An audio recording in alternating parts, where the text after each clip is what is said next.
저는 아직 미혼인 20대 남자입니다. 평범한 하루, 누나의 한 친구가 저희 집에 놀러 오면서 제 인생이 살짝 흔들리기 시작했습니다. 누나보다 훨씬 예쁘고 훨씬 친절한 그녀. 그런데 그날 밤 상상도 못한 일이 벌어졌습니다. 끝까지 보시면 왜 아직도 그녀 생각에 잠 못 드는지 알게 되실 겁니다. 영상이 궁금하셨다면 좋아요와 구독으로 다음 이야기도 함께 해주세요. 저는 집 근처에 있는 대학에 다니고 있습니다. 누나는 자주 독립해서 나가 살고 싶다는 소망을 내비치지만 돈이 한 푼도 없는 탓에 그저 말뿐인 대화로만 그치곤 합니다. 어느 날 부모님께서 매혹적인 제주도로 여행을 가실 계획이라고 밝히셨습니다. 두 분은 평소에 함께 등산을 자주 가시는데 이번에는 한라산에 오르기로 하셨습니다. 출발하기 훨씬 전부터 기대감이 부풀어 올라 뜨거운 설렘이 타오르는 듯 했습니다. 안전을 위해 대략 일주일 정도 자리를 비울 거라고 하시면서 냉장고는 넘칠 듯이 채워주셨고 누나와 제게는 두둑한 용돈까지 쥐어주고 떠나셨습니다. 누나와 저는 이 뜻밖의 횡재에 너무나 기뻐서 행운을 만끽하며 서로에게 대박이라고 환호성을 질렀습니다. 그날 엄마 아빠가 집을 떠나시자마자 누나는 친구를 초대하겠다고 선언했습니다. 저는 집안에서 평온하고 아늑한 분위기를 원했기에 그 편안함을 방해할 것 같아 누나 친구가 오는 것이 꺼려진다고 말했습니다. 누나는 언제나 이런 식이었죠. 자신의 욕구를 망설임 없이 밀어붙였습니다. 저는 조용히 놀다가 친구를 일찍 보내라고 제안했지만 누나는 저녁에 같이 어울려 술도 마시고 친구가 자고 갈 것이라고 고집했습니다. 속에서 짜증이 끓어올라 차라리 혼자 나가버릴까 하는 유혹도 느꼈습니다.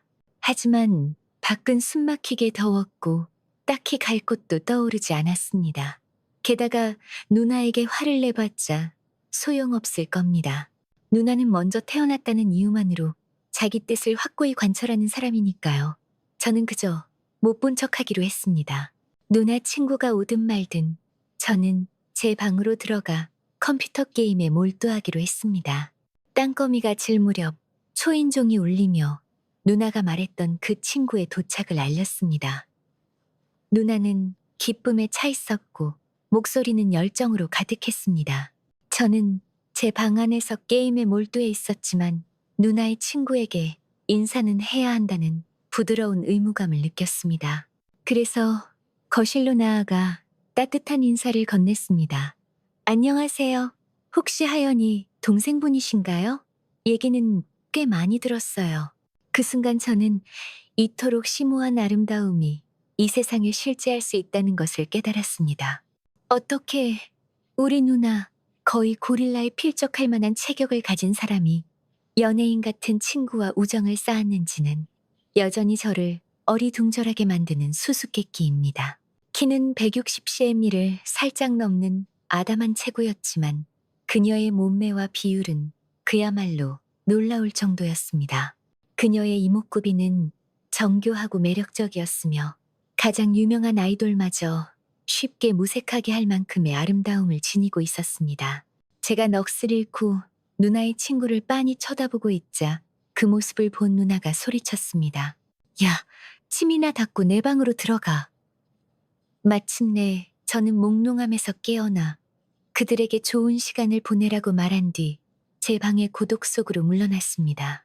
제 방에 다시 자리를 잡고 게임을 하려 했지만 제 마음은 끊임없이 누나의 친구에게로 떠다녔습니다.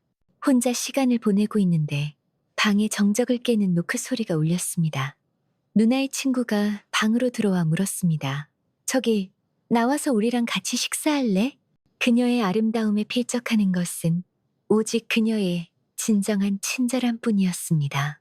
뒤에서 누나의 목소리가 짜증 섞인 투로 들려왔습니다. 쟤는 왜 부르는 거야? 친구가 대답했습니다. 음식을 꽤 많이 시켰잖아. 우리 둘이서만 즐기기엔 좀 어색한 것 같아. 다 같이 놀면 더 즐거울 거야. 그 순간 저는 유리 누나에게 완전히 사로잡히고 말았습니다. 그녀 곁에 있는 것만으로도 기뻤지만 두 사람은 자기들만 아는 이야기로 대화를 나누었고 저는 도무지 끼어들 틈이 없었습니다. 저는 그저 자리에 앉아 그들의 대화를 들으며 조용히 고개를 끄덕이며 동의할 뿐이었습니다. 우리가 치킨과 떡볶이를 맛보고 시원한 맥주를 마시고 있을 때 부모님의 전화가 그 순간을 방해했습니다. 누나는 전화를 받기 위해 잠시 자기 방으로 들어갔습니다. 아, 맞아요. 아까 슬리퍼를 신고 다니다가 보이지 않는 무언가에 발을 긁혔나 봐요. 여기 한번 봐주시겠어요? 유리 누나가 그녀의 하얗고 고운 발을 들어 제게 보여주었고 저는 진심으로 깜짝 놀랐습니다. 그녀는 얇고 짧은 원피스를 입고 있었는데 다리를 들어 올리자 본의 아니게 그 모든 것을 엿보게 되었습니다. 여기요? 살짝 긁힌 것 같긴 한데 크게 걱정할 정도는 아니에요. 우리 집에 구급상자가 있으니 제가 연고를 좀 가져다 드릴게요. 제가 제안했습니다. 혹시 직접 발라줄 수 있을까요? 제가 유연성이 꽤 떨어져서 잘 보기가 힘들어서요. 그녀는 그야말로 마성의 여자였습니다. 아니, 그 누구와도 비교할 수 없는 불효였죠. 마지못해 저는 그녀의 발바닥에 연고를 바르게 되었습니다. 한쪽 무릎을 꿇고 몸을 낮추자 위로 말려 올라간 그녀의 원피스 때문에 시선을 어디에 둬야 할지 알 수 없었습니다.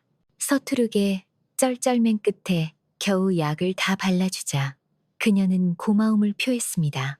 나도 당신처럼 매력적인 남동생이 있었으면 얼마나 좋을까요? 당신들 둘이 장난스럽게 티격태격하는 걸 보면 부러운 마음이 들어요. 저는 외동이라서 종종 외로움 속에서 지냈거든요. 그녀는 회상하듯 말했습니다. 저는 우리 사이가 그리 화목하지만은 않다고 털어놓았고, 그러자 유리 누나와 저는 예기치 않게 훨씬 더 가까워진 것 같았습니다. 유리 누나와 저는 제 누나에 대해 짓궂게 험담을 늘어놓으며 웃음보를 터뜨렸습니다. 전화를 마친 누나가 거실로 돌아오다 우리 둘을 발견하고는 우리가 자기 험담을 한 것은 아닌지 물으며 안절부절못하기 시작했습니다. 우리 셋은 동이 틀 때까지 술을 마셨고 얼마나 마셨는지는 기억에서 사라져버렸습니다. 저는 거실 바닥에 그대로 쓰러져 잠이 들었고 한밤중에 잠이 깨어보니 모두가 여기저기 흩어져 깊은 잠에 빠져 있었습니다. 유리 누나의 짧은 원피스는 상당히 위로 말려 올라가 있었고 도와줘야 한다는 생각에 저는 필요한 조치를 해주기 위해 그녀에게 다가갔습니다. 바로 그때 그녀의 정교한 얼굴이 다시 한번 제 눈에 들어왔습니다. 술기운에 대담해진 저는 찰나의 키스를 갈망하게 되었고 그래서 점차 그녀에게로 몸을 기울였습니다. 그 순간 눈앞에서 별들이 폭포수처럼 쏟아졌습니다. 어느새 잠에서 깬 누나가 제 뒤통수를 날카롭게 후려친 것이었습니다. 이런 불안당 같은 놈, 내 친구한테 무슨 짓이야. 저는 그게 아니라고, 단지 옷을 바로잡아 주려던 것뿐이라고 설명한 뒤 제 방으로 물러났습니다. 실망감이 살짝 남았지만 일이 더 커지지 않은 것만으로도 다행이라고 스스로를 위안하며 다시 자매 품에 몸을 맡겼습니다. 다음 날 아침 동이 텄을 때 저는 운 좋게도 유리 누나와 우리 누나 둘 다 완전히 필름이 끊겨 간밤의 기억이 미스터리 속에 가려져 있다는 것을 알게 되었습니다. 우리는 천천히 일어나 각자 해장국을 한 그릇씩 시켜 먹었고 그 후 유리 누나는 우리에게 작별 인사를 하고 집으로 향했습니다. 그녀가 떠나는 것을 보며 한 줄기 서글픔이 밀려왔습니다. 하지만 우리 인연이 다시 이어질 거라는 희미한 희망이 마음속에 남아 있었습니다. 그런 생각을 하며 저는 제 방으로 돌아가 침대에 몸을 던지고 사색에 잠겼습니다. 쓰린 속으로 뒤척이고 있을 때 휴대폰에 메시지 알림이 울렸습니다. 안녕 나야 유리. 제가 번호를 알려준 적이 없었기에 그녀가 어떻게 연락했는지 의아하게 느껴졌습니다. 누나, 집에 잘 들어갔어요? 제 번호는 우리 누나한테 물어보신 거예요? 유리 누나는 제가 먼저 술에 취해 잠든 후 제 휴대폰을 이용해 자기 번호로 전화를 걸어 번호를 저장했다고 설명했습니다. 그래서 말인데, 오늘 밤에 우리 둘이서만 따로 만나는 거 어때? 텍스트 나는 너랑 둘이서만 시간을 보내고 싶어.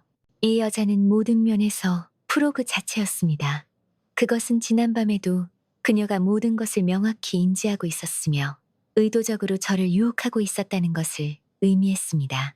메시지를 받자 심장이 너무 격렬하게 뛰어 가만히 있기가 거의 불가능할 정도였습니다.